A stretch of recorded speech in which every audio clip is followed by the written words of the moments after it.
So I've got 1 hour, and I've been thinking a lot over the last week or so about this 1 hour and how I can best serve each of you. But I'm not going to assume anything. So before I start, give me some feedback. What I'm looking for is what you perceive to be the #1 challenge standing between you and the results in the future that you want. And we'll start with Lindsay. We had a great conversation at dinner last night. It was wonderful with you and Lynn and Anita. So maybe you can go first. I'm not sure that I've got my system set up exactly right. Okay. I would like your guys' permission, actually, just to be completely raw and unplugged for the next hour if you can. Because I'm so pent up, you can probably tell I'm bursting at the seams. And I am kind of rough around the edges. And if I can have you guys' permission to just be completely authentic with you, I feel like we have 1 hour. I have 1 hour with you to make an impact, to really give you something of value. So do I have your permission for that? Yeah. Even if it's a little uncomfortable and put you on the spot and cut you off and that kind of stuff, it's all for the best interest, end result in mind. Okay. Matthew. Yes. What's your #1 challenge right now? That's what my answer is, just getting a focused plan. A plan. Christine, what do you think the #1 challenge in your life or your business is right now? Besides Matthew. Besides Matthew. Actually, it's very close to what he said. Structure. Yeah. Okay. Private structure. Peter, just shout it out. We'll just putting that plan together. Plan. Who else? Justin.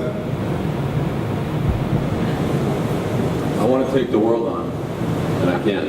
That's probably my opposite. I want to do everything to create my success, and it means that I work 14-hour days, and you know the routine, Jeff. Every day when we get up out of bed, I know I certainly do, life just comes at us. So if this is time, this is happening whether we want it or not, right? Time is happening. The clock is ticking. And the sense of urgency that I'm going to bring to you here today is that the only thing we cannot get more of is time. Once today is gone, once today is over, it's gone. It's never coming back. We'll never get another chance to live today. So in that context, there are 2 ways of being at any given, 3 ways of being. You've got neutral, you have proactive, and you have reactive. The vast majority of the world lives in a reactive state. What I have here on the whiteboard these essentially are segments of society, you could call them, different levels of, it could be lifestyle, it could be income, this could be $1 million, it could be $10 million, this could be $100,000. I'm just pointing out the stratification of how we operate, how we get the results that we get. And I feel like if I can help you guys understand how best to use this very valuable commodity that we have is time, all of these things that you think are your challenges, these actually aren't your challenges. These aren't the problems. These aren't what are standing between, focus isn't what's standing between you, Justin, and taking over the world. This right here is what we're going to be talking about today. Because what's missing in all of these conversations, all of the how-to conversations, we are stuck in a how-to world. How to do this, how to do that. The next best strategy or the easiest way to solve this problem. And we're always looking for how-to, right? Every one of us, if we could just ask 10 questions of just anybody in the world, that they would be how-to questions, right?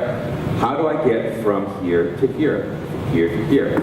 And as time goes on, our life, we'll come up and, we'll bounce off of, what do you think this line is in this case? Okay. I call these terror barriers. We talked about fear and courage this morning, getting onto that zip line. When you step through that fear, that holy shit moment, that's when you pop through this for just a moment. You know what it feels like when you do that?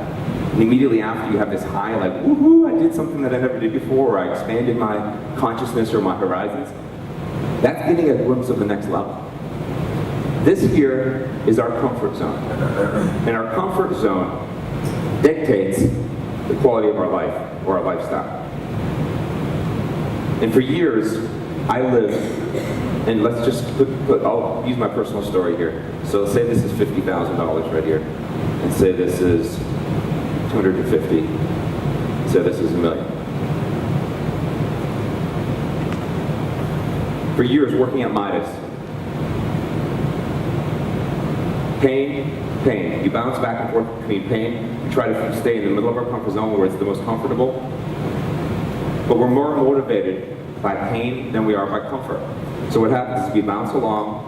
Sometimes we'll get frustrated. We'll decide we want more out of our life. We want change our results. And we'll take some risk. But then the pain of that being uncomfortable, being outside of our comfort zone, pushes us back to the middle. And we live this reactive life. We're just bouncing along through this channel. So what I'd like you to do right now in your notebooks is, you don't have to draw it out like in the detail that I have, but make yourself a little graph. And I'd like you to do whatever this first line is, whatever this channel is that you're operating within here, that number should go right here. So if you're in the, say, the $50,000 range, or the $150,000 or $500,000, that comfort zone, what we're going to try to do today is identify your comfort zone and why it is that you're stuck in that comfort zone, and why it is that none of these things will get you out of that, out of this channel. Okay. The quality of your life is determined and controlled by something completely other than this. These are just pieces of the bigger puzzle. So go ahead and put down the range, whatever that is. If it's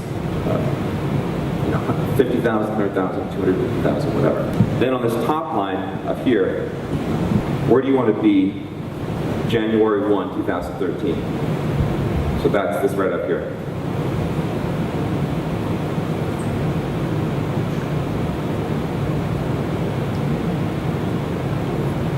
Okay. So that's your target.